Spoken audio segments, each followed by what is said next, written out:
હીરાબાઈ રત રહ્યો કેનો ધંધામાં નથી ધ્યાન કરીને નામે ગેલો ધંધામાં જરા એ વિદ્યામાં વેદ વાંચે ઉપનિષદ વાંચે એટલા ઊંડો અભ્યાસ બધો કરે પણ ઐહિક બાબતોમાં નરસિંહને રસ નથી એટલે એ કઈ કમાય નહીં એટલે ભાભીને ગમે નહીં કે ભાઈઓ કમાય એને આ ખાય ખાલી એટલે ભાભી મેણું બોલ્યા ઘરની બહાર હીરાબાઈ રત રહ્યો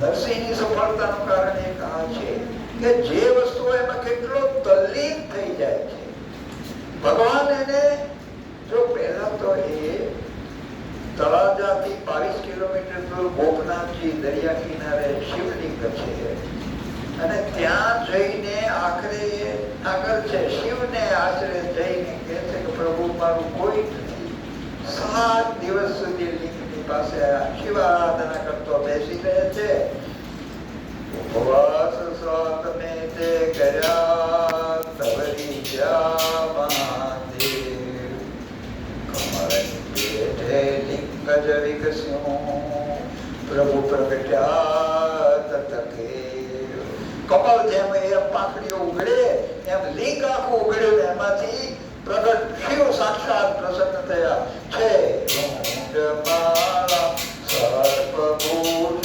વાગંબર ધર્મજી વાગે શંકરમરો ને શંકુ નંદિતા પરિબ્રહ્મજી તવ નરસંયો જય પાય લાગ્યો મસ્તક મૂક્યો હાથ માગ માગ હું કૃપાળ છું એમાં બોલ્યા ઉમિયાના નરસિંહને કઈ કોઈ બાબતોમાં રસ નથી કારણ કે કાયમી નથી નાશવંત છે એટલે એ કહે છે કે તમને જે વલ્લભ હોય તે દુર્લભ તે આપો મને દયાની તમને જે દુર્લભ હોય મુશ્કેલ હોય એ મને આપો હવે શિવ વિચારે છે કે નરસિંહને તો એ ગૃહસ્થ આશ્રમમાં રહેવાનું છે અને હું તો વૈરાગ્યનો દેવ છું તો સંસારમાં તો કોણ સફળ છે તો કે કૃષ્ણ જ સફળ છે એટલે કહે છે કે તું કૃષ્ણ લીલામાં હું વ્યસ્ત રહું છું ત્યારે કહે છે કે તો એ મને દેખાડો અને એ કૃષ્ણ લીલાના દર્શન કરાવે છે ઘણો એ અણુમાં જે ભગવાન વસેલો છે મેં તે લીટા પરિબ્રહ્મ રે એને દરેકમાં જે ઈશ્વર છે જે તત્વ છે એનો એને અખિલ બ્રહ્માંડમાં એક તું શ્રી હરિ રુદ્રે રૂપે અનંત પાસે તો આ ઘાટ ગયા પછી નામ રૂપ જુજવા અંતે તો એમ આ બધા ઈશ્વરના જ અંશ છે તો કેવી રીતે મળે એ બધા ઈશ્વર કેમ મળે તો કે એ બધાને પ્રીત કરું પ્રેમથી પ્રગટ થશે આ બધા ઈશ્વરના સ્વરૂપોને પ્રેમ કરો તો આ એટલે રીતે હરિજનને ત્યાં પણ એ જાય છે અને આ બીજું કારણ એ કે એનો એટલો તલ્લીન ઈશ લીલામાં કૃષ્ણની લીલા જોવામાં તલ્લીન છે કે મશાલ લાકડીના છેડે કપડાના લીલા વીટી તેલવાળા કરી અને જમી અને પ્રકાશની વ્યવસ્થા એ વખત તો નરસિંહ મશાલ પકડી છે દિવે એના પછી દિવેટિયા નરસિંહના વંશજનો અટક બની છે તો દિવે સળગતી લાકડીને હાથ પર જગે છે પણ નરસિંહ તો લીલામાં એટલો જ વાહ પ્રભુ શી તારી લીલા અહીંયા પણ વાહ વાહ અને એને હાથ જગ્યો એની ખબર પડી આટલી તલ્લીનતા હોય તે સફળ થઈ શકે અને ત્યારે ભગવાન ક્યારે કરે જો હાથ પડે ને તોય ખબર ન પડે, ત્યારે હરિવર આંખે આંખો વિના મસાલે બળે. બળતરા કોને થાય છે? ત્યારે હરિવર આંખે આંખો વિના મસાલે બળે. ત્યારે મસાલ વિના પણ બળતરા એ ભગવાન એની કરે છે, નરસિંહ નહીં. આપણે જયારે ભગવાનને બધું સોંપી દઈએ છીએ તો નરસિંહને તો આ લીલા દર્શાવી અને છેલ્લે ભગવાન કહે છે કે નરસિંહને કહે છે કે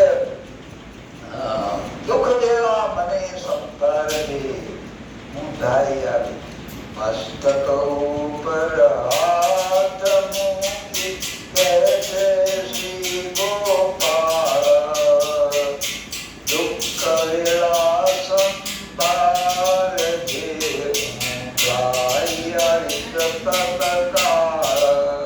એ કે દુઃખ વેળા મને તું બરાબર યાદ કરજે. રખેલું કાતર મનમાં ધરતો મસ્તક સાથે ભક્તિ. આ મસ્તક સાથે ભક્તિ છે કે એટલે લોકાચાર, લોકો હું કે છે આ તે વિચાર ન કરતો, તને જે સાચું લાગે તે આ કરતો રહે છે, પણ તારી મુશ્કેલી વહેલા હું આવતો રહે. અને આ રીતે વહેલા વહેલા ભાભીને પગે લાગે છે અને હું મારનાર. અને પછી માંડ્યો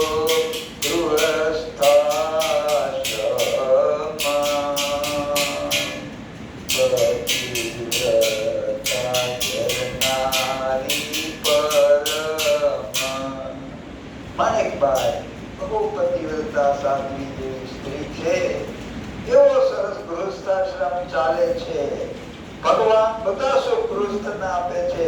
એક દીકરો શામળ, એક દીકરી, બંને મોટા થયા, વિદ્યાવાન થયા, બંનેના લગ્ન પણ કર્યા. એવું ધન્ય ગૃહસ્થાશ્રમ ધમધમતો ચાલે છે.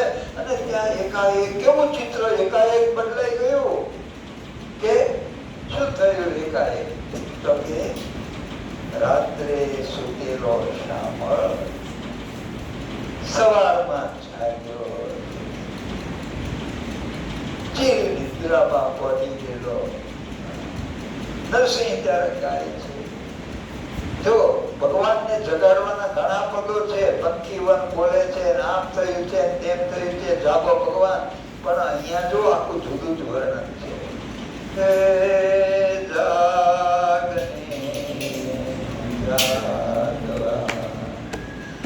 તુજ વિના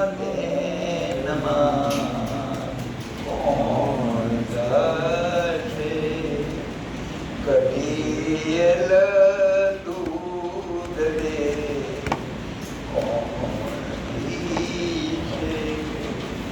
થોડું ઘણું પણ જઈ શકાય, પણ અહીંયા હવે કોણ કરશે? કારણ કે શામળ તો હવે પણ નરસિંહ તે જો મૃત્યુને એ ઈશ્વર સાથેના મિલનનું રૂપ આપે છે. અને એટલે હા, પણ આ શામળ અવસાન થયું. જુરી જુરીને એની માતા માણેકબાઈ પણ એ પણ સ્વર્ગે સિધારે છે. અને ઘરમાં આવી રીતે બબ્બે મરણ થઈ ગયા. સુત મરણ